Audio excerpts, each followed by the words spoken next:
Bonjour, on va voir aujourd'hui comment calculer une fonction dérivée.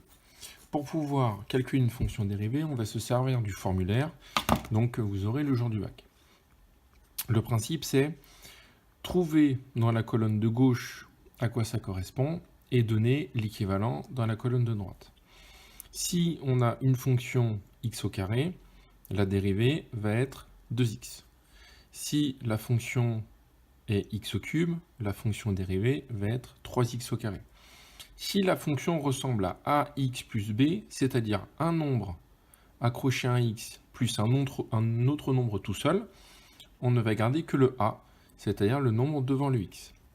Si la fonction ressemble à 1 sur x, donc le x il est sous la barre de fraction, la dérivée sera moins 1 sur x au carré. Et si la fonction c'est racine de x, la dérivée ça sera 1 sur 2 racines de x. Ça indique que si on a une somme de deux fonctions, on va faire la dérivée de la première et on va additionner la dérivée de la deuxième. Et ça indique que si on a un nombre accroché à une fonction, on recopie le nombre et derrière, on accroche la fonction dérivée. On va faire trois exemples. Ici, on va d'abord s'occuper de 4x au carré, ensuite on s'occupera de moins 8x au carré, et ensuite on s'occupera de la fin. Donc ici, 4x au cube, on voit qu'on est dans ce cas-ci. C'est-à-dire que 4x au cube, on a le x au cube. On va faire la dérivée seulement de x au cube qui est 3x au carré. Ça veut dire que la dérivée de x au cube, c'est 3x au carré. Mais comme devant, on a un 4, on va multiplier ce résultat par 4. Donc on va faire 4 fois 3x au carré. Ensuite, pour la deuxième partie, moins 8x au carré. On est dans ce cas qui est ici, puisqu'ici on voit le x au carré. La dérivée de x au carré, c'est 2x.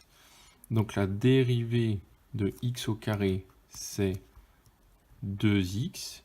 Mais comme devant, on a moins 8, on va recopier moins 8 et on va multiplier par le 2x, qui est la dérivée de x au carré. Ensuite, pour la fin, toute cette partie-là, on est dans ce cas, puisqu'on a un nombre accroché à un x plus un autre nombre tout seul. Ici, le nombre accroché au x, c'est 6, et ici, le nombre qui est tout seul, c'est moins 3. Et on dit que la dérivée, c'est que le nombre a, c'est-à-dire le nombre devant le x. Donc, plus 6. On recopie ça proprement, on écrit f' de x égale 4 fois 3, 12, x au carré. 8 fois 2, ça fait 16, donc moins 16x plus 6. Pour la deuxième, on va faire la même chose. Ici, on a x au cube. On a vu plus haut que la dérivée de x au cube, c'était 3x au carré. Donc la dérivée, ça donne 3x au carré. Comme devant, j'ai moins 2, je vais multiplier par moins 2. Ici, on a x au carré. La dérivée de x au carré, on a vu tout à l'heure que c'était 2x. Donc on met 2x. Et comme devant, j'ai 4, je vais multiplier par 4. Et j'oublie pas le plus qui était ici. Et ensuite, pour la dernière partie, on est dans ce cas, un nombre accroché à un x plus un autre nombre. On garde que le nombre qui est devant le x. Sauf qu'ici, on n'a pas de nombre.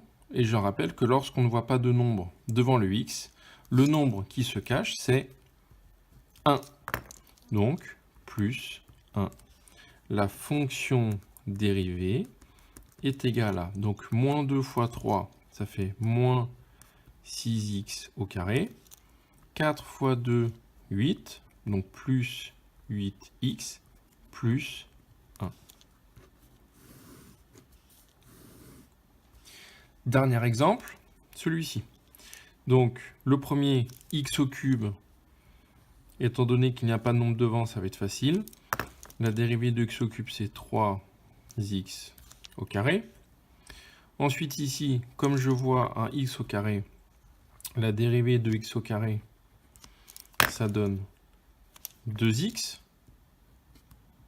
Mais comme devant, j'ai moins 1 demi, je recopie moins 1 demi fois 2x. Ici, on est dans un cas particulier. On est toujours dans ce cas-là. En fait, on a un nombre accroché à un x plus un autre nombre tout seul, sauf que nous, on n'a que le nombre ici qui est tout seul. On n'a que le plus b. Et on se rend compte que dans la dérivée, le b n'apparaît pas. Donc dans ces cas-là, on met 0. Donc, soit on écrit plus 0, soit on n'écrit rien du tout. Finalement, la fonction dérivée est égale à 3x au carré. Moins 1 demi fois 2, ça fait moins 1. Sauf qu'on a dit que le 1, on ne l'écrivait pas. Donc ça donne juste 3x au carré moins x. Et le 0, c'est pas la peine de le recopier.